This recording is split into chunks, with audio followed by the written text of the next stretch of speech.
This is my P10S, and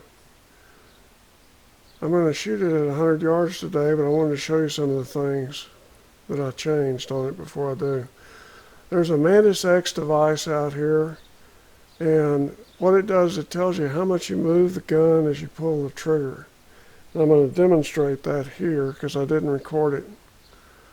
And I have to hold the gun vertically, and I'm shooting it with my left hand. So when I pull the trigger, you'll see a score pop up. 93. And what happens is if you jerk the gun down, I'll try it again.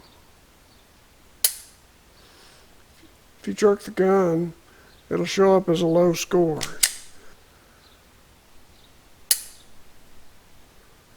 Yeah, 91.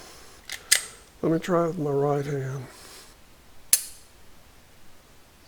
93. Anyway, you get the idea. Now from a rest, there's going to be less motion before you pull the trigger, so the scores will be a little higher.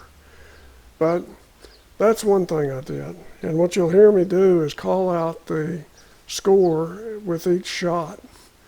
And I was recording the audio while I was shooting, but I didn't have a camera on the audio.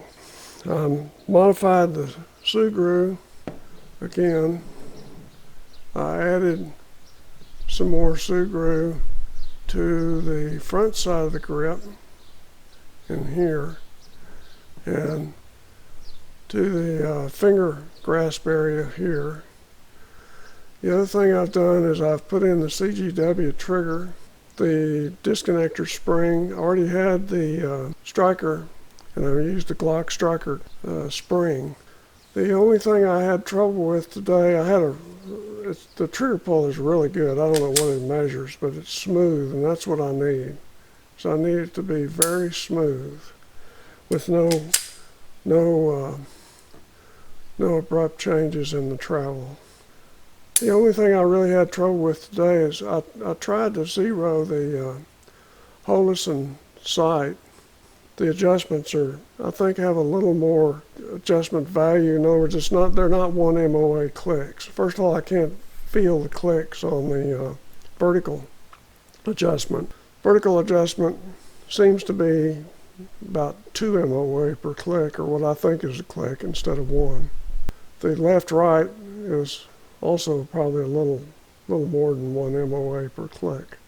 I overshot any changes I made, and what I was trying to do is get the 100-yard target hits to be about, maybe 2 inches lower than what they are on the other 9mm guns. It drops roughly 8 inches for most guns from a 25-yard zero, and this one's always run a little higher, and it also had some inconsistencies.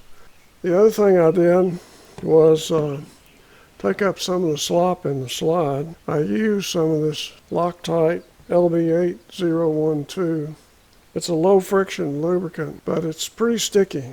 I didn't have any luck with it on the Cadet because the viscosity is too high. But on these 9mm guns, where you can stand a heavy grease, hope was that it would take up some of the clearance in the barrel lockup between the barrel and the slide. I don't care how loose the slide is, as long as the barrel always goes to the same place after every cycle of the slide and chambering of a round. That seemed to work pretty good today. I was having some problems with throwing a few rounds real high or real low, and a few to the left and a few to the right, and it didn't make any sense. I knew I was not perfect and was jerking the gun around, thus the extra work on the triggers. I couldn't measure any slop in the lockup on this gun. That's the changes in the amount of Cgw on the grip. The Cgw trigger and disconnector, it already had the striker spring, and the Glock, it already had the striker, and it's the 10-300 striker, not the 320. Then the heavy grease on the barrel lockup contact points. So now I want to show you the target that I shot today.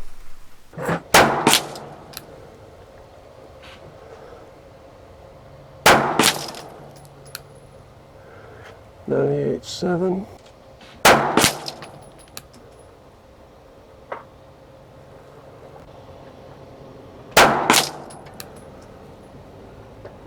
.99.8. Good shot.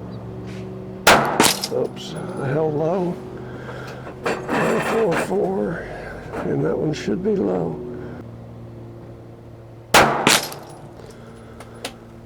.98.9, that's good.